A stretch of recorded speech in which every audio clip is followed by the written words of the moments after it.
We need to have a very serious conversation about the direction of the Colts. The Colts announced yesterday that they will be starting Daniel Jones over Anthony Richardson, a guy that they spent a very early draft pick on, has not panned out, and has not lived anywhere near up to expectation. And Daniel Jones will not be the answer to the problem as well. He has been terrible throughout his career. He has been incredibly problematic at making the right decisions, and he did get to 2 playoff games if that counts for something, but we need to recognize that that was all Saquon Barkley and nothing to do with Daniel Jones.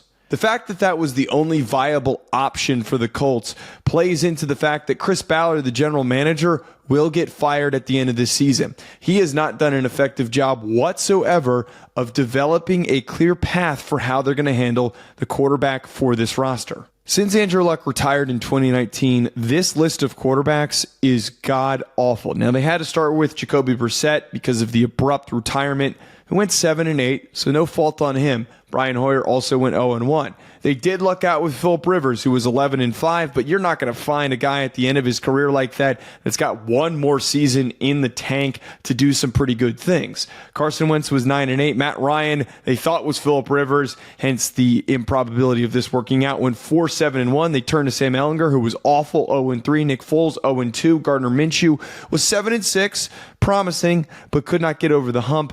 Joe Flacco was 2-4, and of course, Anthony Richardson was 8-7, but his stats were pretty bad. Daniel Jones will not save Chris Ballard his job, and we need to be very clear here. He will not have that job after this season.